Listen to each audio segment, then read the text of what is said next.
Hello hi friends, ഞാനും അമ്മയും ഇന്ന് ആശുപത്രിയിൽ പോകുവാണ്. രാവിലെ ഇറങ്ങിയില്ല. ആൾക്ക് ബ്ലഡ് കൊടുത്തു കഴിഞ്ഞിട്ട് നമുക്ക് വിശക്കും. അപ്പം ഞങ്ങൾ പൊറോട്ടയും കടലക്കറിയും കഴിക്കുകയാണ്. ചായ വരുന്നതിന് ഇപ്പം തന്നെ ഞങ്ങൾ കഴിക്കാൻ തുടങ്ങി. അമ്മയ്ക്ക് ആദ്യ ട്രിപ്പ് ബ്ലഡ് എടുത്ത് കഴിഞ്ഞാൽ വിശക്കുന്നുണ്ട്.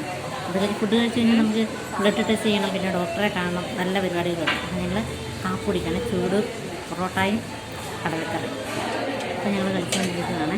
അപ്പം അമ്മയ്ക്ക് ചാറ് വേണം, നമ്മൾ സാമ്പാർ കഴിക്കും. അപ്പം ഞാനും പറഞ്ഞു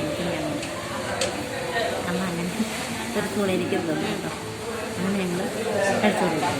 അത് കഴിഞ്ഞ് ഡോക്ടറെ പിന്നെ തിരിച്ചിറങ്ങുമ്പോഴത്തേനും ചായ കുടിക്കുന്ന സമയം അമ്മയ്ക്ക് ഒരു കപ്പ് ചായയും പരിപ്പൂടെയും വാങ്ങിച്ചു കൊടുക്കും.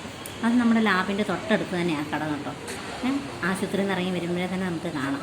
അപ്പം അവിടെ ഒത്തിരി തിരക്കാണ്. ചേച്ചിമാർ നടത്തുന്ന കടയാണ് കേട്ടോ. ആ ലാബിൻ്റെ തന്നെ കിസ്കോ ലാബാണ്. ആ ലാബിൻ്റെ തന്നെ കടയാണ്. ചേച്ചിമാർ ഒത്തിരി തിരക്കുണ്ട്. അവിടെ ബ്ലഡ് പരിശോധിക്കാൻ വരുന്നവരൊക്കെ അവിടെ മാറിയിരിക്കുന്നുണ്ട്. അപ്പോൾ എൻ്റെ വീഡിയോ ഇഷ്ടമായ ലൈക്ക് ചെയ്യണേ. Tata bye bye.